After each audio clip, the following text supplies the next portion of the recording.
and welcome back to Sip and Spin. My name is Skylar, and over here in a cute little pair of cargo pants is Brittany.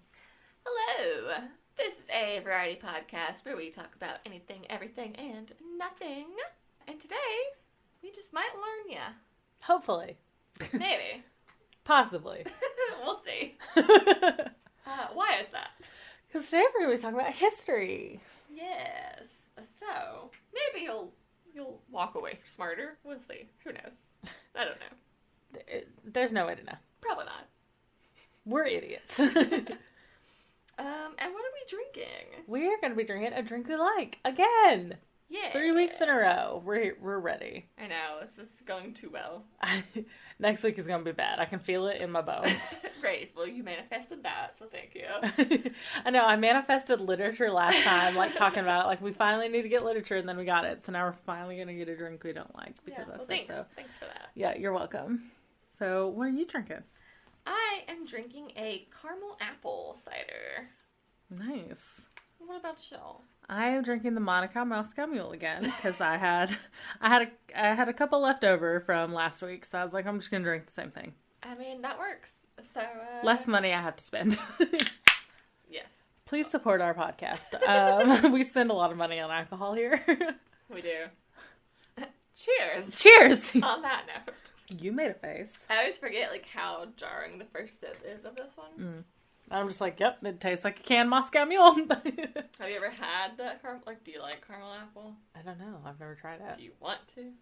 Here, I'll let you. I don't know if you've ever tried this either. Because I didn't let you try it last week. Oh my god. It's very jarring, and then it's like, oh, this is nice. Yeah. Very jarring. Because you're like, what is a caramel apple cider? You don't know what to expect. Okay, yeah, and even the next sip, I'm like, oh, this is fine. Yeah, it gets that first sip, I'm always like, I forget what it tastes like. But yeah, that tastes like a canned mule. It tastes like a canned Moscow Mule. Once again, it's a drink we like, not a drink we love. It was a drink I love. There's nothing wrong with it. No, there's nothing wrong with it. I love a good mule. I do too. I live an easy drink. So, hey. Vodka, ginger beer, call it a day. Yeah, perfect. Add lime if you're feeling frisky. Sometimes I have lime downstairs. I could have gotten you. Sometimes I like to add blackberries. Sometimes I like to add herbs and blackberries. Give me a little blackberry basil or blackberry mint Moscow Mule. I'm here for it. Oh, yeah. Can't go wrong with that. Oh my god, when I was down at the bar, they were out of ginger beer. I was like, how am I supposed to drink a Moscow Mule without ginger beer? I know. You can't. You drink just vodka. Josie was like, what about Sprite? Do you want to put Sprite in there? And she was like, it's not going to taste the same. I was like, I fucking know it's not going to taste the same. That's not what that is. But then I ordered a vodka Sprite, and I was like, my friend was like, well, what do I do? Do I get it with Sprite? I was like, and she was already drunk. So I was like, okay, just give her the Sprite. It's fine. Yeah. She's not going to know the difference. Truly, at that point. Like, yes, right. I was like, Josie, just give her the Sprite, call it a day. I was like, just get her away from the bar. Fair enough. I know some of my favorite TikToks are bartenders and the ways they trick really drunk people to help them. I love being on bartender TikTok. Yeah. But the only thing about being on bartender TikTok is it makes me want to go back to working at my dad's bar and being a bartender. And I'm like, no. I can't.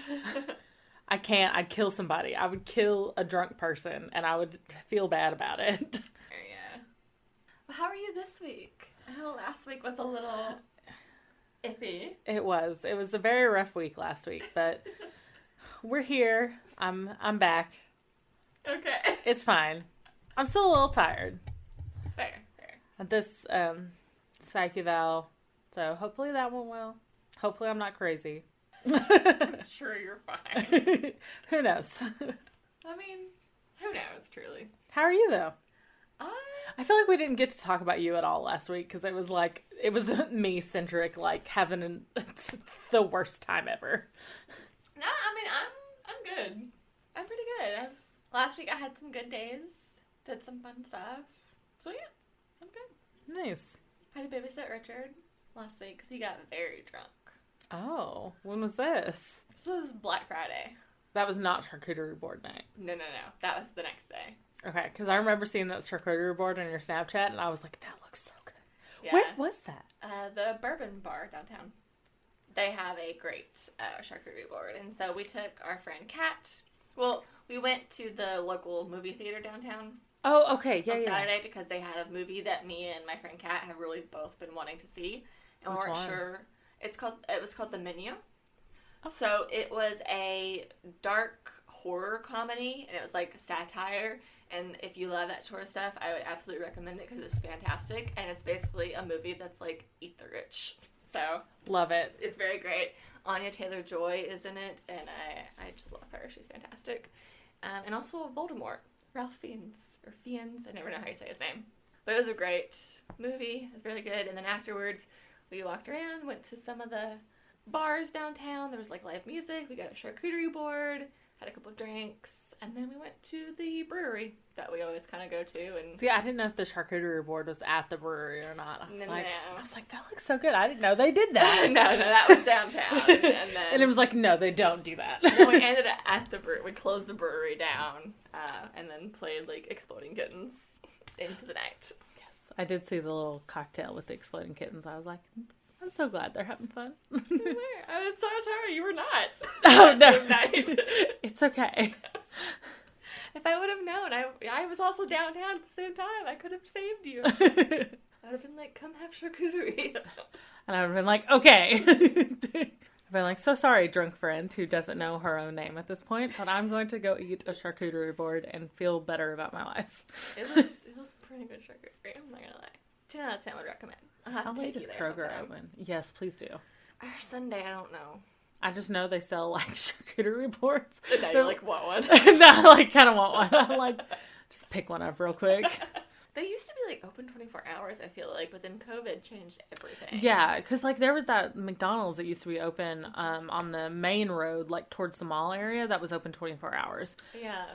And now it's not anymore. The only thing that's stuck around that's open 24 hours is that one CVS. Oh, not too. They have kept to their word. All right. I mean, good for CVS, I guess. Shout out that one CVS in town that's open 24 hours. All right. Watch, I'll end up at Taco Bell. That's usually where I go. I mean, we do DoorDash a lot of late night Taco Bell after trivia nights. I don't even like Taco Bell, but after I get done with karaoke on Thursday nights, I'm like, yeah, give me some Taco Bell. And I've never liked Taco Bell, but I do appreciate that I can get vegetarian stuff at Taco Bell. So, like, props to them for that. I want my loaded potatoes, like the sour cream and cheese potatoes. I'm like, just... They have these they're just spicy potato tacos, and it's just, they're spicy potatoes, some cheese, some lettuce, some sour cream, and it's really nothing special, but I fucking love them after a night of being drunk. Just give me one of the, I can't even think of what they're called right now. I'd be able to tell if I was looking at the menu. They're the fancy, like, the fancy shit. Like a Supreme? Like a Crunchwrap Supreme? No. Oh, okay. Starts with a C, though. They're fancy? I don't know. It's not. It's the fanciest thing that Taco Bell has. I don't know what that means. She's gotta look it up because it's bothering her. It is. It's gonna bother me forever if I don't figure it out. Chalupa. No, chalupa. Yeah, give me a chalupa with the potatoes, with the cheese and sour cream, and I'm just like, I am happy now. Chalupa's fancy, huh? To me, for Taco Bell, a chalupa is fancy. Chalupa is the fanciest thing that Taco Bell's got. Fair enough, I guess. Although I will say that I quite like their, I do like the Frito burrito, though. Like the burrito that has the little Frito chips in it. That's actually really good. They have, I had the word. The Cinnabon Delights, the Cinnabon Bites.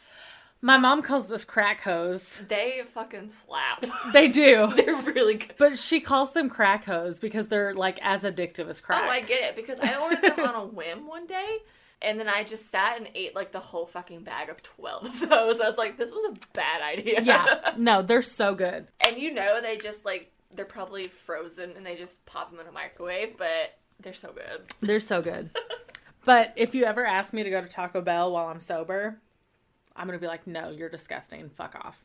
But the second I've had, like, alcohol, I'm like, give me all of the Taco Bell you can. Sam, I've never gone to a Taco Bell sober. And I never will. No. That's Taco John's territory. Yeah. Sober is Taco John's, drunk Taco Bell. Yes. Glad we agree on that. And then I can do, like, this is going to be off the wall, but Little Caesars any time of day. I do not like Little Caesars. Richard does. I don't ever get pizza from Little Caesars. Like, I don't get Little Caesars pizza. Their breadsticks are pretty good. I get their breadsticks or I get their cheesy bread. Because if there's one thing I love, it's bread and cheese. Yes. That was my favorite thing to DoorDash when I worked at where we used to work. Because it was just like right there. It got there in like 10 minutes. And I was like, because I had to stop going because I would go to Little Caesars and pick it up. But every time the same person was always working and he would always hit on me. And I was like, please stop. So then I started DoorDashing it. And then there was this one DoorDash driver I had who was my DoorDash driver twice in a row. And he was like this really old guy with white hair and wore a business suit DoorDashing and like a watch and like this fancy ring and like would flirt with me when he dropped off my order. And I'm like, I'm not trying to be your sugar baby. And also, I'm pretty sure that watch and ring are fake because if you're DoorDashing, that's not like real. Unless that was his way to meet chicks. It was real weird. It was real weird. I was with him and like I was like, okay, dress for how you want to dress. I respect that. And then the hitting, I was like, okay, so it's just another dirty old man.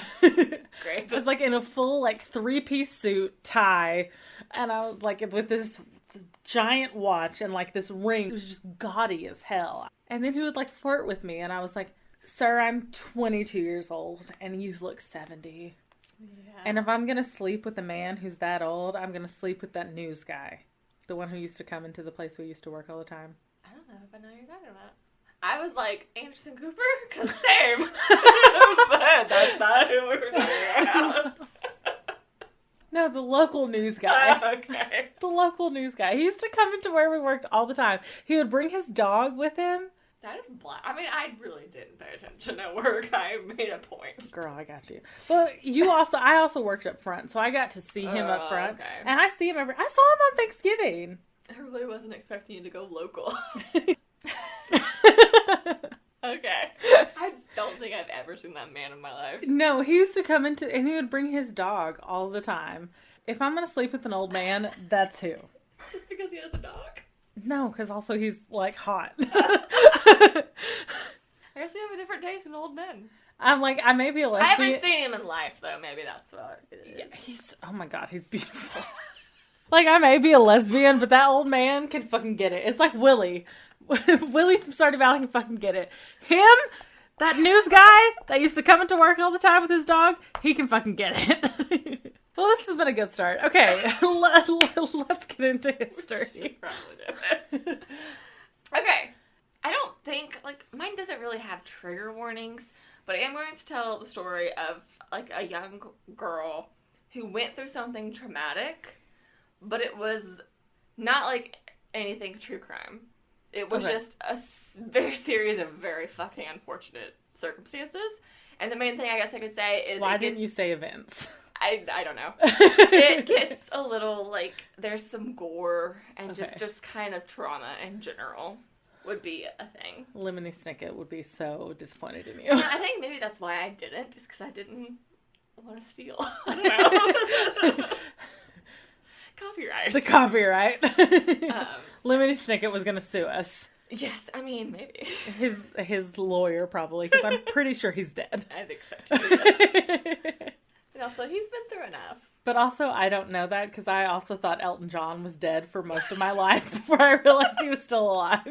I've seen Elton John in concert not that long ago. I was literally, like, convinced that Elton John was dead for, like, most of my life. And then I was like, oh my God, he's still alive? And my mom was like, yes. I was like, I didn't know that. I thought he died. Okay. And another thing I already kind of told Skylar, but I am probably going to butcher a lot of pronunciation in mine, because it deals with a German family, and then they live in Peru, so there'll be a lot of Spanish, and I'm just not good at pronouncing American words, so let's go. And I did my best to, like, give a guide. And I've already forgotten. And so if she asks me to say something, I'm going to do my best, but I'm also still a baby when it comes to German and Spanish. So I may not be, I'm not the end all be all, but I may have just a little bit of help, hopefully. Yes. So please forgive me, but she has a story I think should be told. So this is about Julianne Koek. Yeah, Koek. Julianne was born in Lima, Peru in 1954 to German parents who worked at the Museum of Natural History there. Her father was a biologist, Hans Wilhelm Koech, and her mother was an ornithologist, Maria Koech, which I didn't know, so I looked it up. Ornithology is a branch of zoology that concerns the, quote, methodical study and consequent knowledge of birds and all that relates to them, end quote. So it's bird She's a bird study. person. Yes. Nice. So they're both, like, in the zoology field, very into nature, that sort of thing. And then Julianne was their only daughter. So starting in the 1970s, her father lobbied the government to protect the jungle from clearing, hunting, and colonization. Again, very nature-heavy, big into preservation, good people. So far, so good. I'm like, I kind of like these people. No. I love this family. Okay. Nothing bad here. Okay. With them as parents. When you said, like, trauma, I was like, please don't let them be bad people. No. They salted the earth. I genuinely think if you love nature and animals, you can't be a bad person. That's about the only thing I give to people. Because most sociopaths start with hurting animals. Mm-hmm.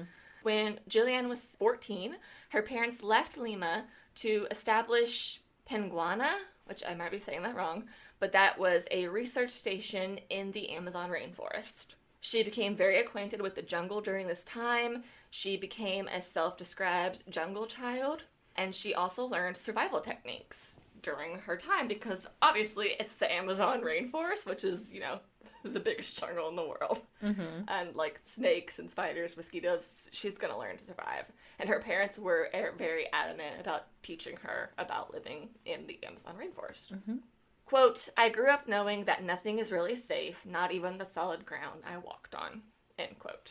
I just also want to say, I snipped together a bunch of different articles because this woman has been highly talked about and editorialized. And then she also has written a book. She's done documentaries. So I do spice in a bunch of different quotes from her throughout different parts of her life for recalling the events that we're going to talk about. So if it just seems a little weirdly worded, it could be because it was a quote from her from when she was 17 versus when she was 80. So just kind of keep that in consideration also. Okay. I try to make it cohesive though. So educational authorities, though, disapproved of this way of raising her in the middle of the rainforest, and she was required to return to school to take her examinations. This was in, obviously back in Lima. She graduated in December 1971 at 17 years old. So they were like, okay, that's fine, we understand. So they, worked with taking her, back and forth to school and stuff. And she went with her mom mainly. She wanted to study zoology like her parents, which tracks, that makes a lot of sense. And then after officially graduating, her mother wanted to return to Benguana with her daughter on December 19th or 20th, but Julianne wanted to attend her graduation ceremony and also her dance for, year 12 in Lima on December 23rd. So her mom agreed, and then so they stayed longer, and they scheduled a flight on Christmas Eve. Since it was Christmas Eve, though, all of the flights were booked because it's Christmas Eve. It's a very big travel time, except for one flight with, and I'm probably going to butcher this, and I think this is one that Skylar tried to do. It's an airline, so Líneas Aéreas Nacionales S.A., but it's LANSA, Lanza Airline. This airline had a very bad reputation. Oh. So much so that Julianne's father urged his wife to avoid booking because he did not feel comfortable with them using this airline. However, it was their only option. It was Christmas Eve. They wanted to get back home to him. They wanted to be together. You do these things when you're stressed and stuff like that, so they booked the flight anyway. Mm-hmm. The plane ended up being 7 hours late, making all of the passengers really fucking angry and upset, but it finally arrived. Luckily, it was only going to be an hour-long flight. All they had to be on that plane was for 1 hour, so it was going to be fun. Okay, now a background detail about the plane and the airline and all that. Why the father hated this place. Yeah, also being oh, it's only going to be 1 hour. It'll be fine. I bet it wasn't fine. Like I said, this airline had a really bad reputation, and they had only existed at this time for less than a decade, which for an airline being that young and already having a shit show of a reputation, not good. Red flag. Red flag, red flag. In the later years of those very short years, a series of accidents saw both its reputation plummeting like it has at the current state, and then actual airplanes just kept dropping out of their airline because of everything being so bad. So, like, they were not only losing their reputation, they were losing their fucking planes to accidents. So by the time of our story, December 1971, it had one aircraft left. Oh. This aircraft. And that was the one Julianne and her mother were boarding. According to atdb.aero, this plane was just over 12 years old at the time. It entered service with Braniff in August 1959, and then it later joined Lanza in May 1970. So it was also only with this airline for a year. Oh, good. On December 24th, 1971, it was rostered to operate Lanza Flight 508, which originated at Lima's Jorge Chavez International Airport, LIM. The destination was the Iquitos International Airport in the northeast of the country, and there was going to be a stopover at the Captain Roldan International Airport, which was where Julianne and her mother were headed to meet. They were the stopover, the hour portion. Mm-hmm. The plane had 92 people on board, 86 passengers, and then 6 crew. During the first leg of the flight, the hour trip to IQT, it encountered an area of thunderstorms and strong turbulence around 40 minutes into the trip. So at this point, they would have only had 20 more minutes left. Yeah. It was cruising at the altitude of around 21,000 feet above sea level. The crew opted to continue their flight through these conditions, reportedly due to being under pressure to meet the busy Christmas schedule, and that it was already running 7 hours late to begin with. Julianne could tell her mom was anxious about how the flight was going. Her mom has always been an anxious flyer. That's been stated many times. But Julianne liked flying, so she was able to stay really calm. Hopefully, this goes all right, was a quote that her mother had said during, like, all the turbulence when that started. About 10 minutes later, though, after saying that, it was obvious that something was very, very wrong. This is why I have fear of planes, and you will not get me on an airplane. This will make you very fearful of planes. But that's the only thing is I want to travel so bad, and I want to travel abroad, but I have such an intense fear of heights and planes. I'm like, I don't even know how I'm going to do it. Every now and then I do get very nervous about flying. And I have to take an Ambien before I ever get on the plane. So I was doing these notes, and my mom called me about a trip she wants to take next year for Christmas that would involve flying, and I was just like, now is not the time to talk to me about this. I am so sorry if I don't seem enthused, but I can't talk about this right now because I was doing these literal notes. It wasn't great, and I was like, why are you talking to me about a plane? Please don't. There was very heavy turbulence, and the plane was jumping up and down. Parcels and luggage were falling from the overhead bins. It was said that gifts, flowers, and Christmas cakes were all flying around the cabin, which would just be horrid in of itself because it's Christmas Eve. It's a lovely day, supposedly, and then you have all these nice things just flying around you. I can't imagine. When they saw lightning around the plane, Julianne remembers finally being scared. Her mother and her held hands, but they were unable to speak. Other passengers began to cry and weep and scream at this point. From a window seat in the back row, Julianne saw a bolt of lightning strike the plane's right wing. Eventually, the wing separated from the rest of the plane, and she saw all of this happen because she had a window seat. Mm-hmm. This caused, obviously, even more structural failure, and the plane began breaking apart even more. As the plane was nosediving towards the rainforest below, Julianne remembers hearing her mom say very calmly and evenly, quote, "That is the end. It's all over." End quote. Those were the last words Julianne ever heard from her mother. Oh. Which is very sad. This next part is a quote from Julianne about what happened next. So this is from her point of view. It's very sad. I don't like this. Yeah. So it's like I don't know how to do a trivia. It's just a traumatic experience. Quote, "The plane jumped down and went into a nosedive. It was pitch black and people were screaming. Then the deep roaring of the engines filled my head completely. Suddenly, the noise stopped and I was outside the plane. I was in a free fall, strapped to my seat bench and hanging head over heels. The whispering of the wind was the only noise I could hear. I felt completely alone. I hadn't left the plane. The plane had left me. I could see the canopy of the jungle spinning towards me. Then I lost consciousness and remember nothing of the impact. Later, I learned that the plane had broken into pieces about 2 miles above the ground. End quote.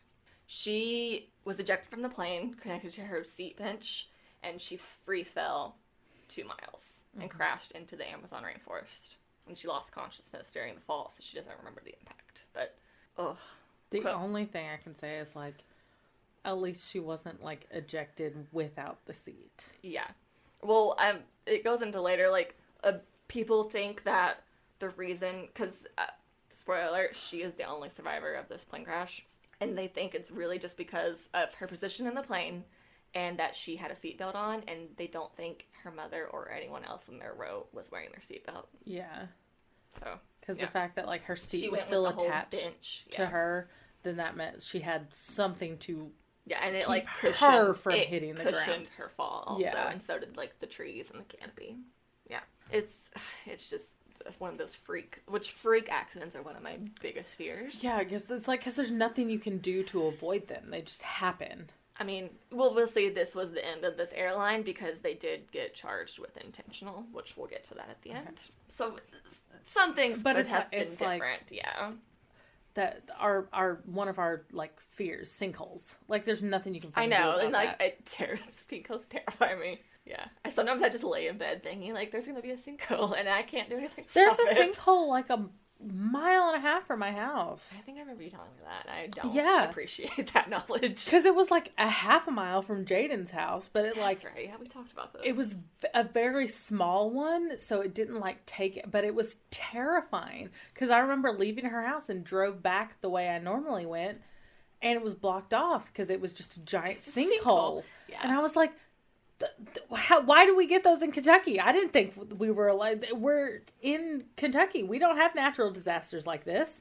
But then we had a sinkhole, and then we had a tornado, and I'm like, what the fuck? She regained consciousness under the bench of her seat in a torn mini dress on Christmas morning. She had fallen some 10,000 feet. Her row of seats is thought to have landed in dense foliage, cushioning her impact. Kind of like I said, like, that's one of the two of the bigger reasons to why people think she was the sole survivor of this crash, which 10,000 feet is about 2 miles. It did later come out that as many as 14 other persons on board initially survived the crash, but they died before they could be rescued, unfortunately. That's her survivor instincts. That's why she is. Mm-hmm. Quote, I woke up the next day and looked up into the canopy. The first thought I had was, I survived an air crash. I shouted out for my mother, but I only heard the sounds of the jungle. I was completely alone. End quote. And now we're going to talk about the fact that not only does she survive this fucking crash, she now is going to survive 11 days in the Amazon rainforest, completely alone, without food or water or anything. Okay. Because the girl's a goddamn survivor. She's also 17. Mm-hmm. It's like, she's young. And then miraculously, she also only had minor injuries from the crash. She assumed she had a concussion as she was very woozy and confused and was, like, very disoriented. She also had a broken collarbone, and then she had some kind of severe gashes to her shoulder and her calf. But if that's it, like, that's pretty miraculous. For a plane crash, yeah. Yeah. But she also lost her glasses during this. So without her glasses, it was difficult to, like, orient herself on top of the concussion. She could identify the croaks of frogs and the bird calls around her, though, so that, like, helped her place where she was. Which, like, she is so fucking smart. And I don't do all of the details, because there are a lot of different details about how she survived these 11 days in the Amazon. And I was just like, I don't even know if I could. But again, it's, like, one of those, like, life or death. You don't know until you're in the situation.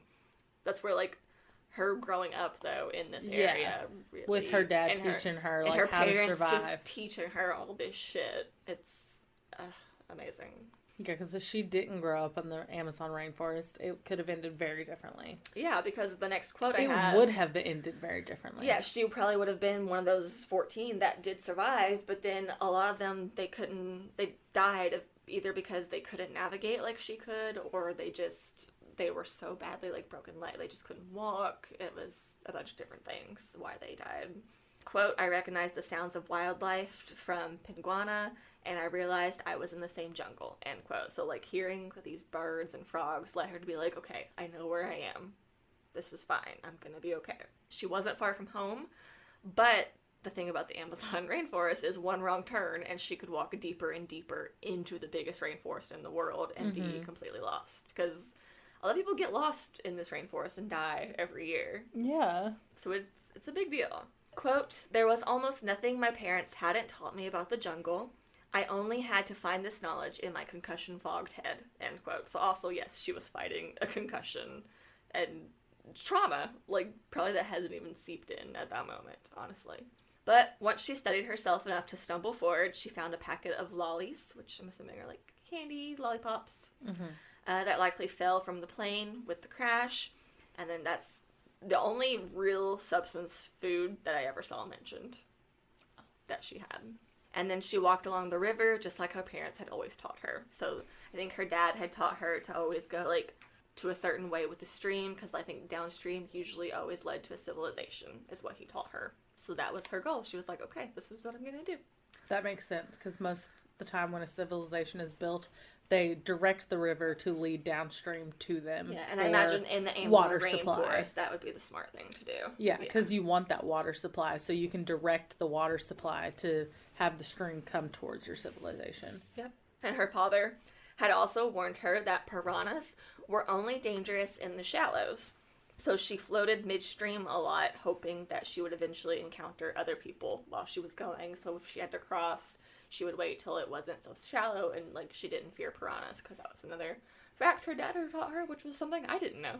Quote, I was wearing a very short, sleeveless mini dress and white sandals.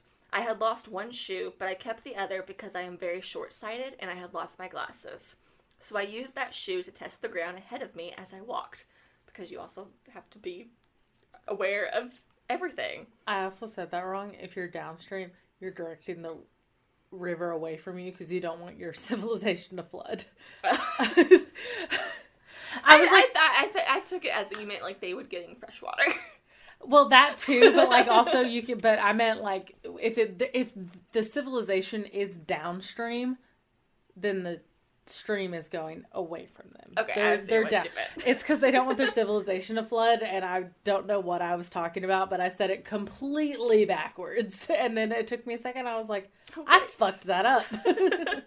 So yeah, so I used that shoe to test the ground ahead of me as I walked. Snakes are camouflaged there, and they look like dry leaves. I was lucky I didn't meet them, or maybe just that I didn't see them, end quote. Because I can imagine, I don't really ever want to come across a snake. I don't want to come across a snake in the Amazon rainforest. Yeah, because I'm like, I like snakes. I wanted to convince Brittany to get a pet snake but I'm like, but I could not. I like pet snakes, but like, in the wild. I could not do an Amazon rainforest snake. Those are deadly. I want, like, a hog nose that, like, isn't poisonous. A little boop snoot. Little boop snoot, and it's, like, isn't poisonous at all, and they're so stupid and so silly, and if they Put feel... little hats on. Yeah, and if they feel threatened, they just hit at you, and they can't do anything because they can't open their mouth wide enough to bite you, so they just hit you, and then if they are like, oh, well, that's not working, then they just play dead, and they're kind of cute. Hognose snakes are so adorable. Same. And so are, like, garden snakes. Garden snakes are just, like, thin little noodles. But yeah, like, Amazon rainforest. But no, if I came across, like, a king python, I would, like, I would just kill myself at that point. And, like, I think I'm on board with her there. Like, maybe it's just that she didn't see them, and that would be what I would be thankful for if I was in the situation. Because if I saw it, I would freak myself out even more. Yeah. I feel like. So maybe losing her glasses was a blessing at that point. I came across a wild snake twice before. I have a few times. I've had one fall on my dad when we were hiking. And then when me and Richard had a picnic one time at our old house in the backyard, and he had his other two dogs who are now both passed. And so it was Sadie and Fontaine, and we had a picnic, and there was a little snake in the yard, and it was coiling and being very aggressive to the dogs. So we were like, we gotta go. Sadie was about to try to fight this fucking snake, and it was Tennessee, and I can't remember. I think it was a poisonous snake. Like, it wasn't a good snake to fuck with. And we were like, we gotta go. Yeah, and I'm not even counting the water moccasins, which I probably should. Don't fuck with those either. I should probably count the water moccasins, but in our pool, like, when it would get to where the pool was, like, after the winter when spring would come back and like, or like after spring when summer would come back, there would be water moccasins in our pool where we had like the pool covered. The water moccasins would come into the pool and like, so we would have a couple water moccasins in there because we live on a 47-acre farm. Yeah. There are going to be snakes. There's going to be all sorts of shit. I mean, baby possums, raccoon, all sorts of shit out there. So we've had a few water moccasins. But one time I was out with the dogs, like the big golden retrievers. So they were just off their leash, playing around in the yard. Giant black snake just in the trees. Like we have, so I know you've seen my front yard, but you've never really seen my backyard. But if you go to my backyard, there's like my golden retrievers. We have that pen in the garage, and then we have the pen outside with the garage door. So they have an indoor and outdoor. So there's that pen, there's the shed, there's the pool area. And then we have yard. Mm-hmm. We have like 2 deep hills with a bridge, with like a rock bridge going over it. Okay. Trees on the side of it. And then we have our 2 propane tanks. So we have 2 giant propane tanks because we have a large house and 47 acres and a barn and like all sorts of shit we got to power. We got to have propane. Mm-hmm. 2 giant propane tanks. Behind that are like a little section of trees. Behind that there's more yard. And then there's just acres of wooded areas and cornfields. Yeah. In that space, in the trees, between the propane tanks and the wooded area, gigantic, solid black snake. No idea what it was. No idea if it was poisonous. Probably a racer. But it was just solid black and was like at least 4 feet long. And I was like, oh dear God. Because Bear found it. And I was like, oh dear God. Yeah, I mean, still not fun, yeah. So we quickly got out of that situation. And then one time I was at church camp because I grew up religious. And when you go to church camp, it's like at either LBL or like some like, you know, place with like cabins out in the woods and like I actually didn't know that's where church camp was. Yeah, you would go to, we would have like D Now at LBL, or we would have like our big church camps with like other churches that were like by the beach. So, so you had like the local church camps that were like in the wooded areas, like within at least 3 hours of where we were. Yeah. Or you'd have the big ones that were like 12 hours and were by the beach. Okay. And there was one, we were like, we were having like the field, like the sports and like, you know, doing like fellowship with like sports, because that's what people do at church. Everything is bonded through sports for whatever reason. Church and sports and Jesus. Church, sports, and Jesus. Church, football, and Jesus. America. Church, football, and Jesus.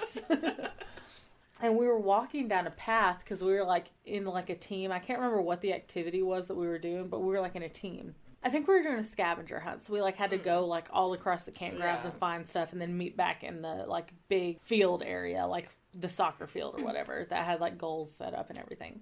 And as we were walking down the trail, just a snake just darted across the path, and I grabbed Casey because Casey was like right next to it and like pulled him back, and we were like, oh my God. Yeah, I said I've like come across 2. I've come across so many snakes. I don't know why I said 2. Because at our old house, we would just walk out in my front yard and there'd be snakes on the path. And I'd be like, okay, well, I'm going inside now. This is your yard now. Bye. This belongs to you. Lana, you can't go outside for a really long time. Because I was so scared she was going to get bit. Because Lana would fuck with a snake because she's dumb. Fucks with bees and she gets, like, swell. She doesn't learn. Like, she wouldn't learn if a poisonous snake ever bit her. And that's why I'm so glad. Like, the one thing, if I'm ever going to get, like, a big outside dog, I'm going to have golden retrievers. Because Bear, when he was, like, by the snake, he just kind of, like, looked at it, looked at me, and then kind of, like, walked to the other direction. I was like, oh, thank God. No, Lana would 100% fuck with it. Fuck around and find out is what her motto is. No, Bear, Belle, and Allie, their only thing is, like, they would fight each other over, like, dead animals, but they would never fuck with the live animal. Like, if it presented a threat to them. Okay, back to your story. I'm so sorry. I keep getting us off track.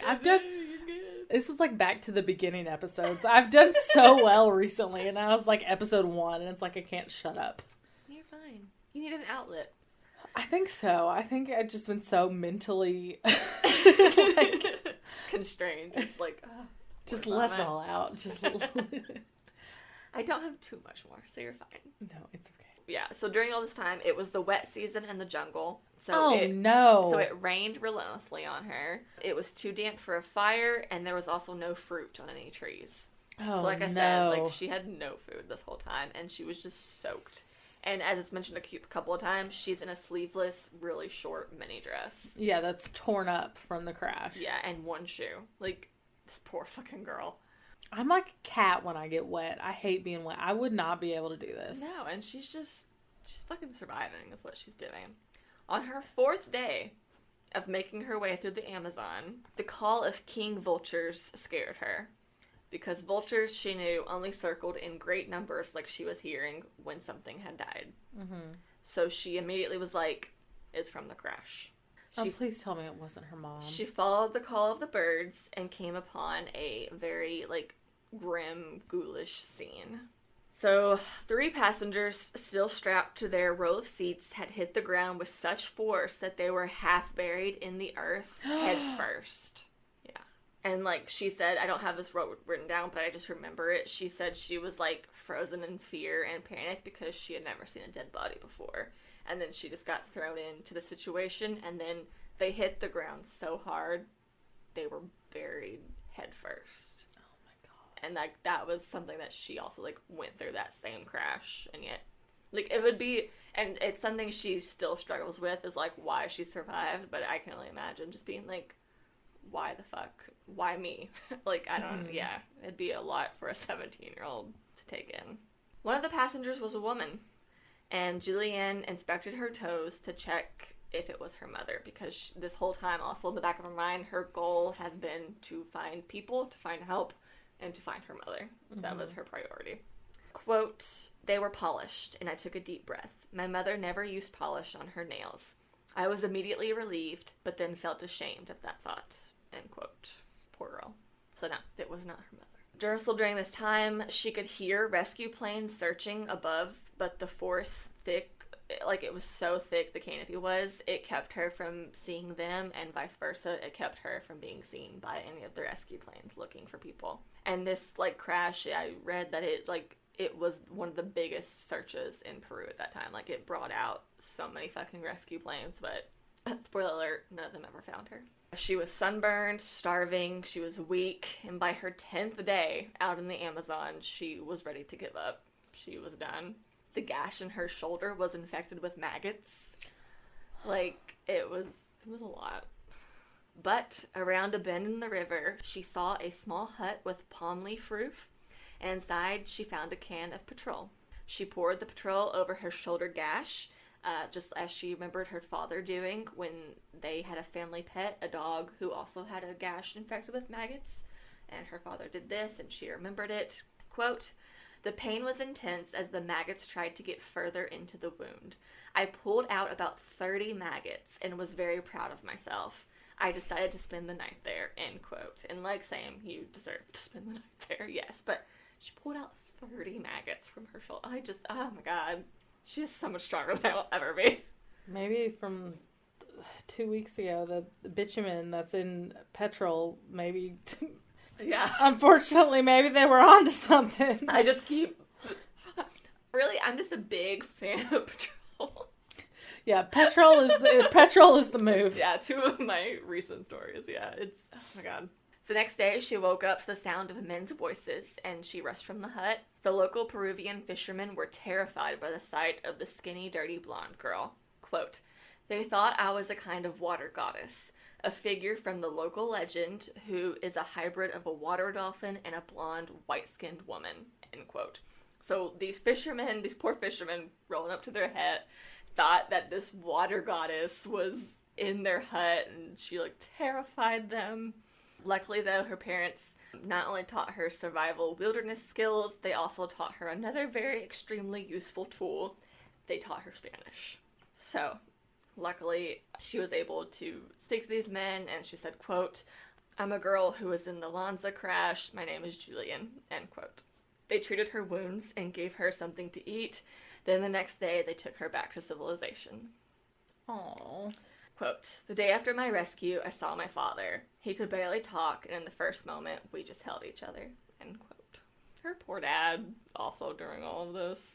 For the next few days, her father was frantically searching for any news of her mother, Maria. On January 12th, they found her body.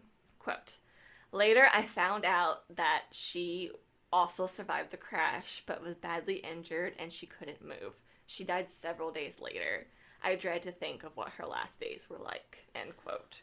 So her mother was one of the 14 that did survive, but she couldn't move because she was so injured, and so she just slowly died, which is horrible. This is awful, Brittany. I know, but why did you do this? It's so sad, but it's just like, oh, this poor girl, she's so fucking strong. Over the years, as kind of like I mentioned, Julianne has struggled to understand how she came to be the only survivor of Lonzo Flight 508. The cause of the crash was officially listed as an intentional decision by the airline to send the plane into hazardous weather conditions, and thusly it ended this airline for good. They no longer exist. But yeah, it was because the crew made, the pilots, or the airlines at least, made the decision to continue on, even though they knew it was dangerous, but it was the Christmas pressure. Fuck you, Linnaeus Arius Nationalis. So, yeah. So it sucks to think about, like, this maybe could have been avoided if they would have just emergency landed the plane. Mm-hmm. But they chose to go on, and this is what happened.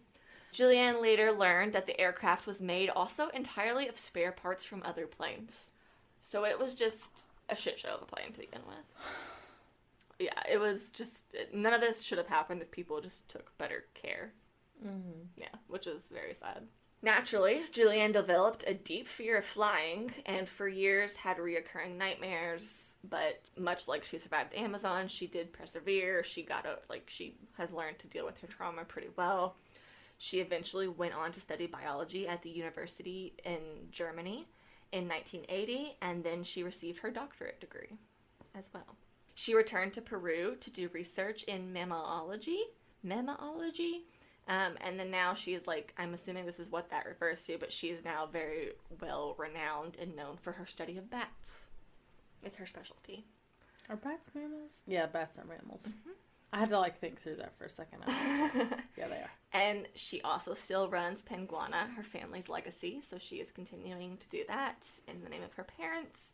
She is now known, though, in the biology field, the zoology field, by her married name, which is Julianne Diller. So she got married. She's very happy. Good. Yeah. Very happy, but she still also has a lot of trauma. And yeah, as you would. Her last quotes. At least she was able to, live her life and continue. Yeah, she got to do what she wanted. She's continuing on her parents' legacy. She found a good man. She's okay.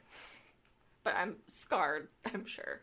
Quote, "The jungle is as much a part of me as my love for my husband, the music of the people who live among the Amazon and its tributaries, and the scars that remain from the plane crash." End quote. In 1988, she returned to the site of the crash for the documentary Wings of Hope about her story. On her flight with director Werner Herzog, she once again sat in seat 19F, which was the seat she was in on the flight. Julianne found this experience to be very therapeutic, and it helped her a lot. This experience also prompted her to write a memoir of her tale called When I Fell from the Sky. And while she has overcome most of the trauma of the event, there's still one question that lingers and haunts her. Why was she the only survivor? She has said the question continues to haunt her, and as she said in the film, quote, "It always will," end quote. And that is my story on Julianne. Very sad, very strong. I adore her, but I also feel so sad for her. God bless her. But yes, if you're interested, there are many, I think, documentaries and stories and books about her, and she's doing great work in the biology field. I'm sorry. That's okay. I only almost cried once. I know, it's so sad. The part about her mom, yeah, that was sad. Mine was the 3 people buried with that was what got me. I was I can't imagine. I felt myself choking up, and I was I can't. I couldn't imagine, one, surviving that crash like she did, surviving 4 days in the Amazon, and then coming upon that scene. Had to be horrendous. And then fearing deep down, one of those was your mom. Mm-hmm. Whose last words were very... This is it. This is the end. This is it. And, like, they were such good people. Like, it's So always sad when bad things happen to good people. Yeah. I know. I'm sorry. The universe is fucked. It really is. Fuck that airline. Fuck that airline, honestly. Líneas aéreas nacionales, you suck. They really do. I'm not going to have any issue pronouncing anything in mind. The only worry is that my southern accent is going to come out hella hard. Okay. So today I'm going to be talking about 3 Mile Island. Okay. Ma. You already did. I can't say mile without saying it like I do. Okay. Fair enough. So, the 3 Mile Island power plant is located near Harrisburg, Pennsylvania. It consisted of 2 pressurized water reactors, the second one being almost brand new at the time of the accident on March 28th, 1979 at 4 a.m. So, ours timeline were very similar. Yeah, very close. Yeah. The reactor was operating at 97%, and a relatively minor malfunction in the secondary cooling circuit caused the temperature in the primary coolant to rise, which caused the reactor to shut down automatically, which is what it's supposed to do. Right. The shutdown took about 1 second, but at that point a relief valve had failed to close, but the tech instrumentation did not reveal that. So the primary coolant drained away, and the residual decay heat in the reactor core was not removed. This caused the core to suffer severe damage. Okay. Within seconds of the shutdown, the pilot operated relief valve on the reactor cooling system opened, like it was supposed to, and around 10 seconds later, it should have closed. However, it stayed open, leaking reactor coolant water to the reactor coolant drain tank. The operators had thought the relief valve had shut because the instruments, like the tech instruments, had shown them that a close signal was sent to the valve. But they didn't have an instrument that actually indicated the valve's position. Okay. So they were able to see that the close signal was sent, but they weren't able to see that it was actually closed or not. Okay. In response to the loss of cooling water, the high-pressure injection pumps automatically pushed replacement water into the reactor system. As water and steam escaped through the relief valve, cooling water surged into the pressurizer, which raised the water level in it. Operators responded by reducing the flow of replacement water because their training that they had told them that the pressurizer water level was the only dependable indication of the amount of cooling water in the system. So they were like, we have excess water, we need to drain it. Yeah. So when the pressurizer level was increasing, they assumed that it was because the reactor system was too full of water. Their training told them to do everything that they could to keep the pressurizer from filling with water because if it filled, they would not be able to control the pressure in the cooling system and it might rupture. But steam was starting to form in the reactor primary cooling system, and that mixture of steam and water caused the reactor cooling pumps to vibrate, which is not good. Yeah, you don't want that. No. Because severe vibrations could have damaged the pumps and made them unusable, operators decided to shut down the pumps entirely. They were like, if it starts vibrating, it's going to be bad. Let's just shut it down before it gets to that point. Yeah. This ended the forced cooling of the reactor core. So the reactor coolant water boiled away because they shut it off, thinking that that was the right thing to do. And the reactor's fuel core was uncovered and became even hotter. The fuel rods were damaged and released radioactive material into the cooling water. At 6:22 a.m., the operators closed... So this was all happening at 4 a.m. Okay, right. Now at 6:22 a.m., the operators closed a block valve between the relief valve and the pressurizer. This was able to successfully stop the loss of coolant water through the relief valve. But the already superheated steam and gases blocked the flow of water through the core cooling system. Throughout the rest of the morning, operators attempted to force more water into the reactor system to condense the steam bubbles that they were believed were blocking the flow of coolant water. So they thought that this is what was blocking it. So they did everything they could to condense that. Right. During the afternoon, the operators attempted to decrease the pressure in the reactor system to allow a low pressure cooling system to be used and emergency water supplies to be put into the system. By late afternoon, they began the high pressure injection of water. So during the afternoon, they did a low pressure cooling system. Now they worked up to the high pressure injection of water into the reactor cooling system to increase pressure fully to actually collapse the steam bubbles. So earlier they were working to condense them. Now they're trying to collapse them completely. Okay. By 7:50 p.m. on March 28th, they were able to restore forced cooling of the reactor core when they managed to restart one of the reactor coolant pumps. They were able to successfully condense the steam enough so that the pump can run without severe vibrations. Okay. However, so it's like it gets kind of good for a second. It's like, oh, they got it figured out. And then it's like, no. Radioactive gases from the reactor cooling system had already built up in the makeup tank in the auxiliary building.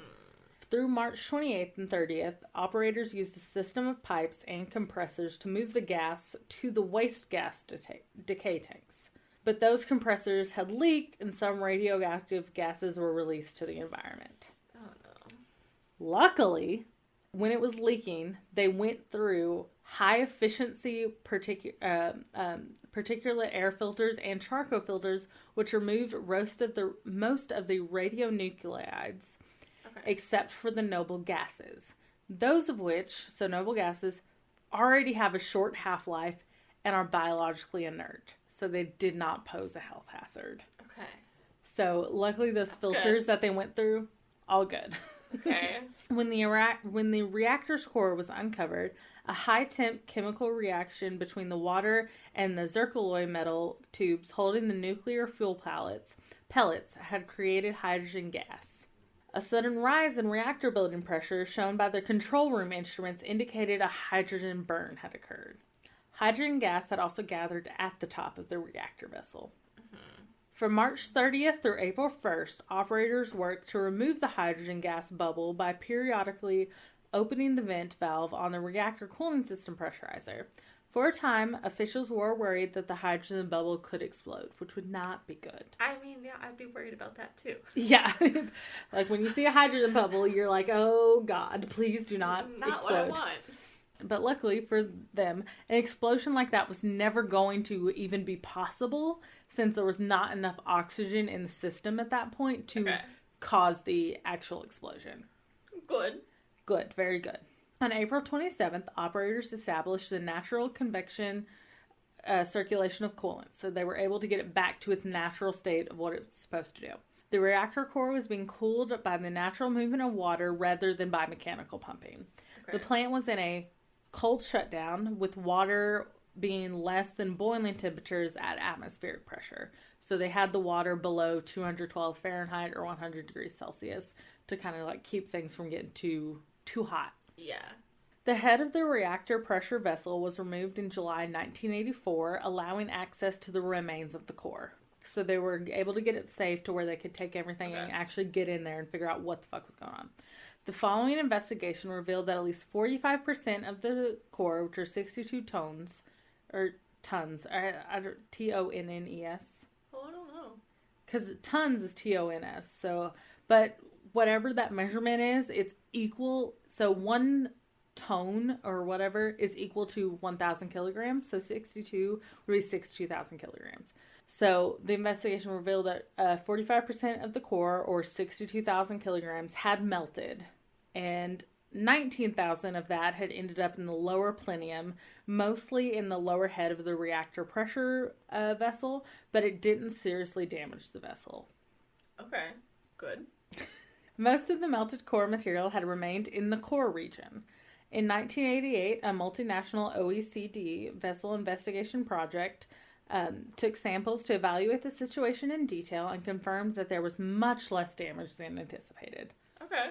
When the 3 Mile Island 2 accident is recalled, I'm so sorry. I'm trying so hard. I can't make myself say it any less southern than that. It is often in the context of what happened on March 30th to 31st. Okay. So when people think of the 3 Mile Island accident, they think of the big everything is going to shit. I mean, that makes sense. Yeah. Yeah. So the 3 Mile Island 2 accident induced fear, stress, confusion on those 2 days. I mean, yeah. Yeah. So there's a book. It's titled Crisis Contained: The Department of Energy at 3 Mile Island by Philip L. Cantillon and Robert C. Williams. And it's a book that describes the atmosphere of the community really well during the time. Okay. It is an official history of the Department of Energy's roles during the accident. So, quote, and this is a really long quote, so stick with me. Okay. Friday appears to have become a turning point in the history of the accident because of 2 events. The sudden rise in reactor pressure shown by control room instruments on Wednesday afternoon, the hydrogen burn, which suggested a hydrogen explosion, became known to the Nuclear Regulatory Commission that day, and the deliberate venting of radioactive gases from the plant Friday morning, which produced a reading of 1,200 millirems, or 12 MSV, directly above the stack of the auxiliary building. What made these significant was a series of misunderstandings caused, in part, by problems of communication within various state and federal agencies. Because of confused telephone conversations between people uninformed about the plant's status, officials concluded that the 1,200 millirems reading was an off-site reading instead of an on-site reading. They also believed that another hydrogen explosion was possible, that the Nuclear Regulatory Commission had ordered evacuation, and that a meltdown was conceivable. Garbled communications reported by the media generated a debate over evacuation. Whether or not there were evacuation plans soon became academic. What happened on Friday was not planned evacuation, but a weekend exodus based not on what was actually happening at the 3 Mile Island, but on what government officials and the media imagined might happen. On Friday, confused communications created the politics of fear. End quote. Once again, proving my least favorite trope is the miscommunication trope. So, there we go. It's fact. Miscommunication is awful. The worst trope. And right up there with unplanned pregnancy. I hate both of those.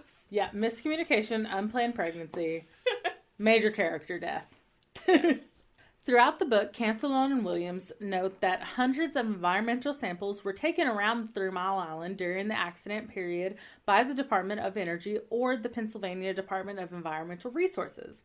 But there were no unusually high readings except for noble gases and virtually no iodine, which is good. I mean, preferred. You don't want iodine. Iodine, no bueno. Readings were far below health limits, but a storm was still raging in the community because of the misinformation and confusion. The 3 Mile Island accident caused concerns about the possibility of radiation-induced health effects, especially cancer, in the area surrounding the plant. Because of that, the Pennsylvania Department of Health maintained a registry of more than 30,000 people who lived within 5 miles of 3 Mile Island at the time of the accident for 18 years. You're fine, I'm sorry. I can't help it. No, I mean, we all have our words, and we're from the South. So Yeah. You're fine. Mine is anything that has a long I. Mile, island, high. I can't do it.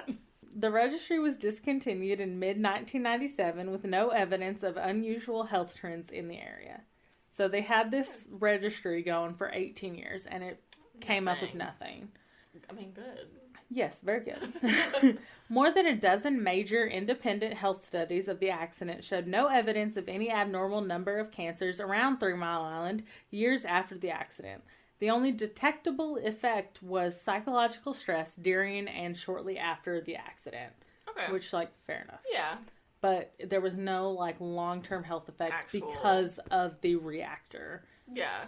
Of the nuclear plant. The studies found that the radiation releases during the accident were minimal and way below any levels that have been previously associated with health effects from radiation exposure. The average radiation dose to people living within 10 miles of the plant was 0.08 millisieverts, with no more than 1 millisievert to any single individual.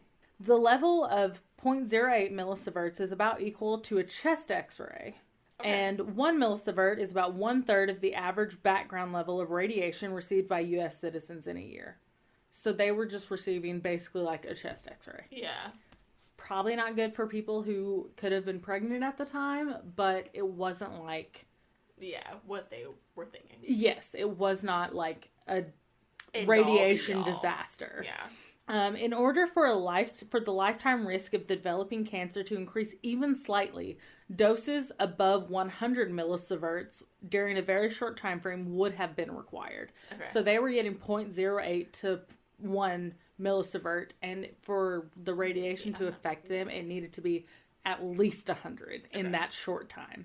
A dose of 100 millisieverts would increase lifetime cancer risk by approximately 0.4%, which even compared with the 38 to 40% of U.S. citizens who would develop cancer at some point during their life from other causes. I was about to say. So even that would only cause 0.4 of the 38 to 40%. Is that less than, like, secondhand smoke? Because I feel like it is. It is. Okay. Yeah, like this was not the big disaster they were making it out to be. In June 1996, 17 years after the 3 Mile Island 2 accident, Harrisburg U.S. District Court Judge Sylvia Rambo dismissed a class action lawsuit alleging that the accident had caused health effects.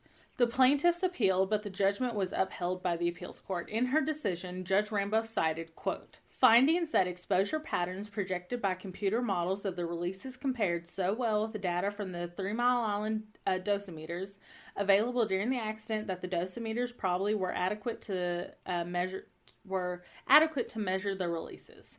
Okay. So the technology was measuring everything accurately and was adequate to do what it needed to do. Okay. The maximum offsite dose was possibly 100 millirem, which would be one of the MSV. Okay. So it was back to the one MSV. It wasn't 100 MSVs. Right, it was the 100 millirems, which was equal to one MSV, like how 100 grams is equal to 1 kilogram. Conversion. Yeah. And that the projected fatal cancers were less than 1. The plaintiff's failure to prove their assertion that one or more unreported hydrogen blowouts in the reactor system caused one or more unreported radiation spikes, producing a narrow yet highly concentrated plume of radioactive gases. End quote. Judge Rambo concluded, quote, the parties to the instant action have had nearly 2 decades to muster evidence in support of their respective cases. The paucity, P-A-U-C-I-T-Y? I guess. Of proof alleged in support of plaintiff's case is manifest. The court has searched the record for any and all evidence which, construed in a light most favorable to plaintiffs, creates a genuine issue of material fact warranting submission of their claims to a jury. This effort has been in vain. Because they were like, we're going to sue. Because you caught them. She was like, nah. Literally, there's no evidence that this reactor caused any issues whatsoever. Even the most recent, so there were like dozens of major independent research studies, and then the most recent independent study was a 13-year-old study on 32,000 people. None of the studies have found any adverse health effects that might be linked to the accident at all. Okay. That was the end of my notes, but they had sold the reactor to like different groups, like to come in, like to help clean it up and like to do all this stuff. And then in like the early 2010s, they like reopened the reactor and everything. But the state of Pennsylvania said that they had to have help to keep it open. So in 2019, they had to have financial help to keep the reactor open. So in 2019, unfortunately, the 3 Mile Island reactor was officially shut down in 2019. Okay. Not that long ago. No. So that's 3 Mile Island. Oh, yeah. I watched a documentary on it back when I watched the first Netflix Woodstock documentary. Oh, yeah. I finished the Woodstock documentary, and then I watched the 3 Mile Island documentary, and I was like, yeah, I'm gonna do this today. I've heard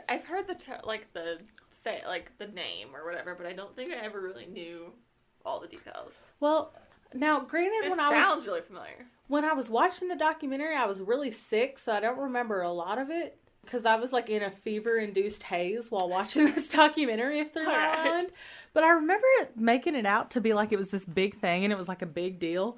And then I did my notes for this. I was like, it was literally fine. Like it was... I know. I kept waiting for it to get really bad. I was just bracing myself for like all of this bad stuff to happen. And it never kept coming. I was like... oh, okay. I like gaslit myself into thinking it was going to be really bad. But I feel like when I watched the documentary, I remember like I don't remember a lot of it because, like I said, I was sick when I watched it, so I was like in this fever-induced haze that I really don't remember a lot of. Unless they did it from like the POV of like the community, the community, yeah. But I was like, I remember it, like, I feel like... communication trope. I feel like it was, like, bad when I watched the documentary. And then I did my notes and I was like... I'm sure it wasn't a fun, crazy time. No, I'm sure people weren't happy that a nuclear plant, like, was in this much danger, but... Yeah. It was not as bad as, like, I feel like the documentary made it seem, but also I was, like I said, I don't remember a lot of the documentary because I was very sick when I watched it. I don't even think at that point I remembered who I was. I was just laying in bed and I was like, good.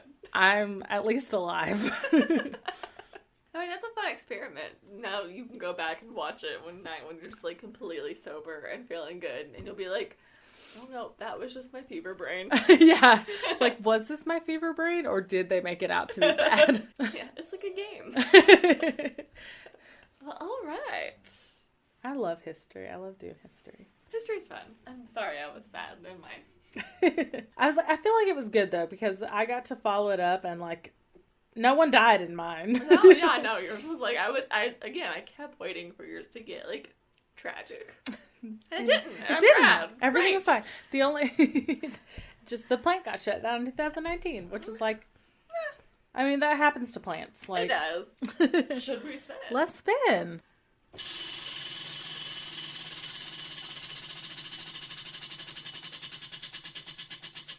No fucking way. Did you manifest? No. I manifested the opposite. Okay. We keep getting that. All right. Skylar's a witch.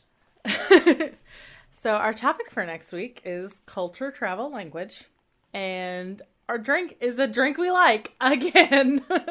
Like, legit. We're not lying. Like, I'm not making this up. Like, first spin, it said like. It seems like it's rigged, but it's really not. Like, I don't know how else to, like.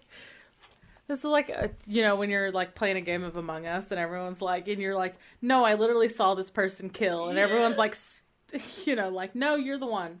And it's like, no, I'm really not lying to you.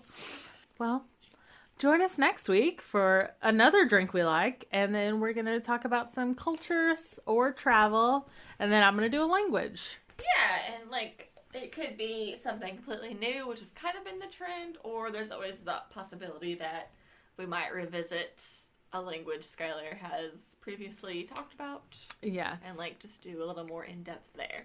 Just because I can't talk about every language. Yeah, that would be a ridiculous assumption to make about her. But if you would like to find us as a collective, you can find us at Sip and Spin Pod.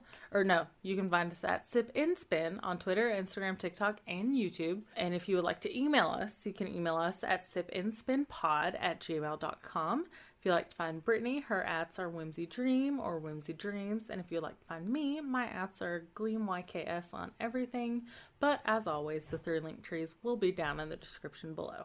And we thank you for listening. Maybe you learned a little something. I think we both did. So whether one was a little happier than the other, I'll admit. It's fine. I'm the problem. Yeah, but maybe you did learn something, and maybe, like, I don't know, because I still, like, a part of my fever-induced brain is still like, something bad had to have happened, right? And I'm like, did I just read the wrong media, or did I watch the wrong media when I watched the documentary? So I may end up going back to watch that documentary on 3 Mile Island, and I may hit you with an update on what was going on in the documentary. Yeah. Or maybe, if you subscribe to our YouTube, we do bonus episodes for the podcast on Thursdays.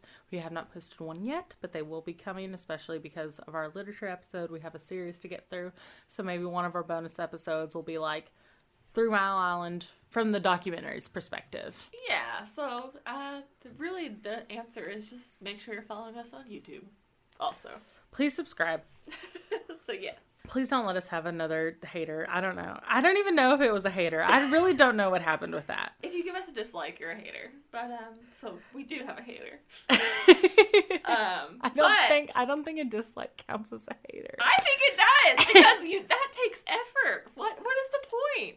Why go through that effort to dislike? And no. Yeah, I don't know. Even if I dislike something, I never dislike. It's like when I read a fic on AO3, like, I'm not gonna comment like, oh, I didn't like this fic. Like, I'm just gonna move on with your life. I just move on. I just get out of the fic, and I'm like, well, I didn't really like that, and then I just exit it and go on to the next thing. Yeah, no, someone took time out of their day to hit that thumbs down, and I took it personally. Okay. I did not take it as personally, but also I'm a giant pushover, so who knows. But anyway. It goes back to us being too nice from last episode. Or It goes back to me being too nice from last episode. I can be nice. You can be nice, but you're not too nice. I wouldn't say you're... It depends on the situation. I wouldn't say you're like... I can stand up for myself when I need to, but I can also let some stuff slide that I shouldn't. I was like, I wouldn't say you're detrimentally nice the way that I am. Like, I am, like, nice to the point that it's a harm to myself. No, I won't. I don't let it get to that. I will step up before. For myself and for others. That's why you and Lexi are my scary dog privilege. When I can't stand up for myself, I'm like, guys, please help. I got this. Well, thanks for listening to this history episode, and we'll see you next time. Yep. We'll sip with you, and I'll sip with you, and we'll both learn language from Skylar together. Yes. Did you notice how last week we didn't say we'll sip with you next time? I just said we'll catch you next time, and you didn't call me on it. No, I know we didn't. I was letting it go for the week. I did have a bad week last week, so Brittany was going to let me do the outro in a non-cringy way. You were feeling some type of way, and I also didn't have anything clever, pun, or anything, so I was like, we're just going to end it like this. It's fine. We'll just catch you next time. Yeah, but this week, I'm going to sip with you next time. Because Skylar is going to be our teacher together. I'm going to do my best. And I'm just really going to be here for the vibes. Goodbye!